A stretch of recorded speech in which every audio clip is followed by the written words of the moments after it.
Hi everyone, it's Elizabeth. Thanks so much for stopping by. If you're new to my channel, welcome. If you've been here before, welcome back. This video is going to go up on Christmas Day, so for everyone celebrating, Merry Christmas, and for everyone else, Happy Holidays. I hope you are having a safe and wonderful holiday season. It's time for another Friday Flip, and links to my Friday Flip videos can always be found in the cards up above as well as linked down below. And today's video is part 2 of a series within the Friday Flips where I go through and review and talk about the journals I used in 2020 and what will be changing or staying the same in the new year. So this is part 2. Part 1 will be linked down below as well. And in this particular video, I wanted to quickly talk about the morning pages journal. So I'm a person who keeps morning pages, and what that effectively is, it follows along the Julia Cameron idea of the artist way, in which you spend handwrite 3 pages every day. Now, do I do it every day? No. But for the most part, I am in these journals every single day. Now, the thing I'd like to point out is, one, that I keep things very, very simple. I have kept journals since I was a child, and I have boxes and boxes and shelves of filled journals, and actually blank journals because I collect them too, right? If you're here, you're into stationery.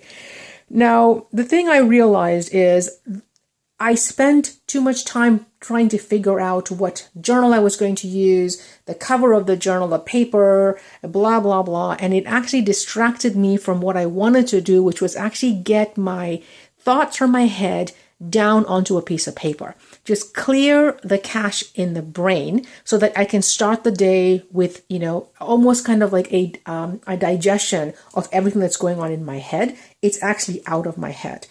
So what I decided to do many years ago, I believe it was 2015, 2014, maybe earlier, is to actually start going through and doing my morning pages and composition books.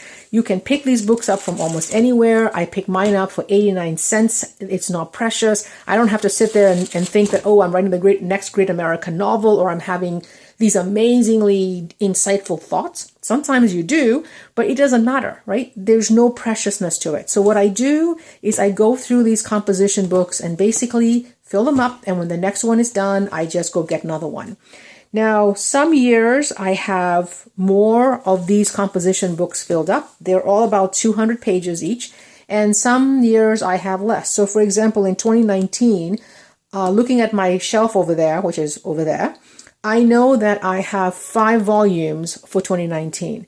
For 2020, I have 1, 2, 3, and maybe I'll go into the 4th one, or maybe I will end here and I will just start 2021 in this one. I don't worry about starting a new journal every year. When it comes to morning pages, I just continue. So you can see this particular one went from 2019 December to 2020 April. And that's what I basically do is I use a Sharpie and write down the duration of each one of these inserts or these journals, so that when I'm looking at them on the shelf, if I want something specific, I know I can just go ahead and grab that particular one. Okay, so that's what I have in here.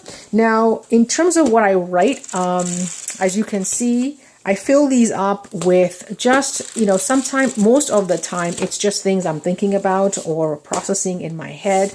Unfortunately, because this is very private, there's not much I can show on the inside of these journals, but I essentially write down things I'm thinking about, stuff I've watched, things that make me mad, things that make me glad.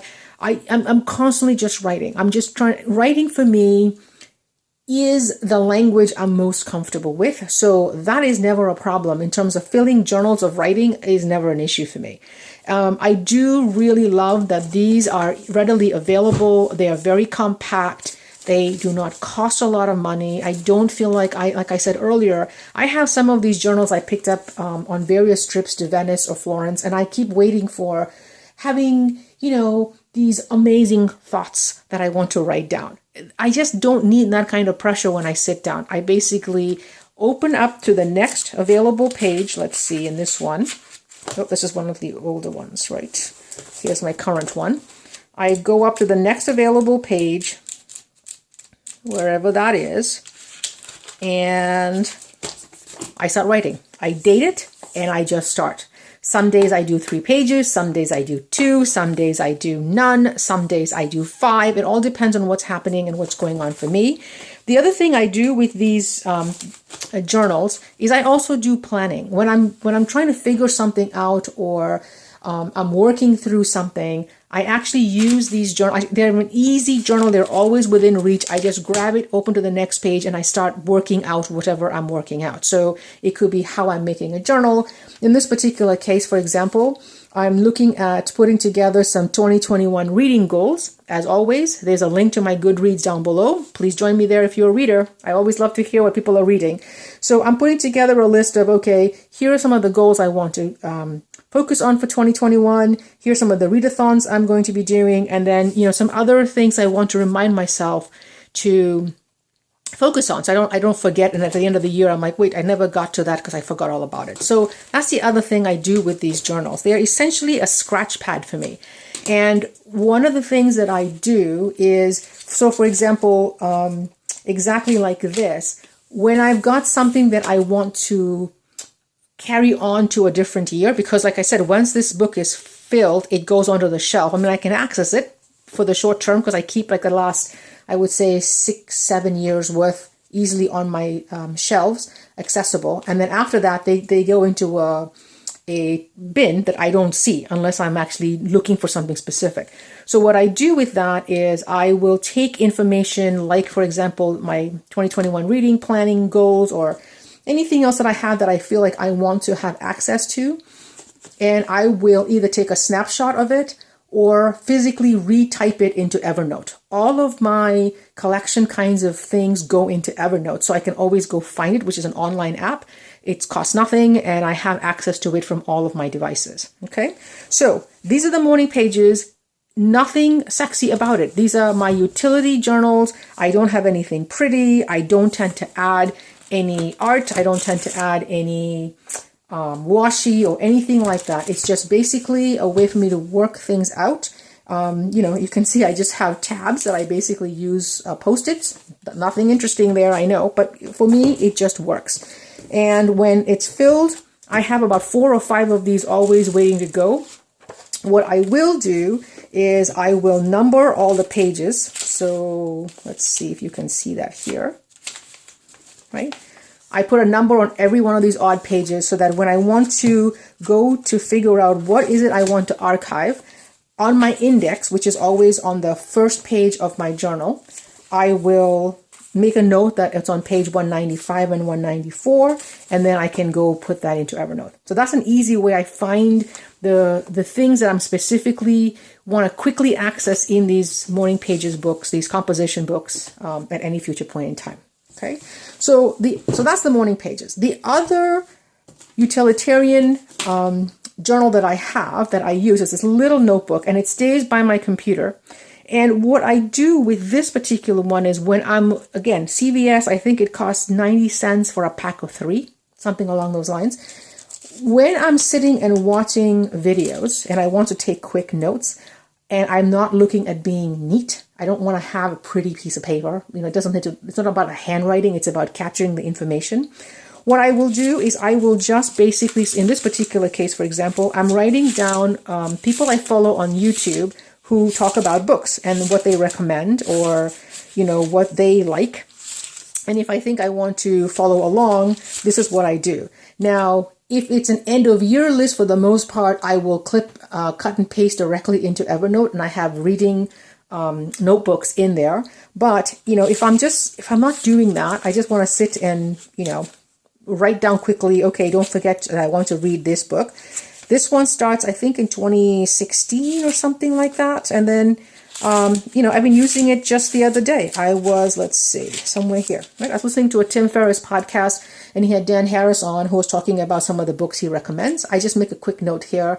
This will eventually probably go into Evernote. Maybe, maybe not. Not everything here I retranscribe, because this notebook, like I said, just stays with me.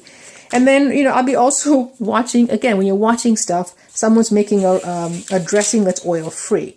or a detox smoothie or something along those lines. I just go ahead and keep this notebook, like I said, right by my laptop or my tablet, and I just add to it. So I only have, these many pages blank, so which means I'm probably going to start another one next year. It's not precious.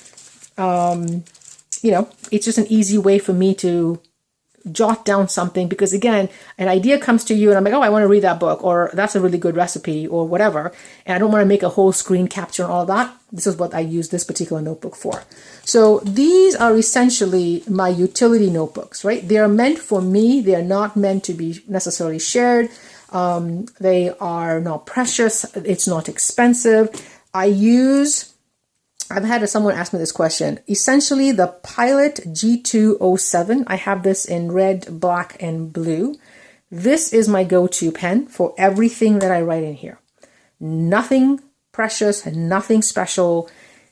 It's a way for me to record something that's going on in my life or something I want to reference back in the future. And everything could potentially get transferred into Evernote, which makes it available to me electronically. All right.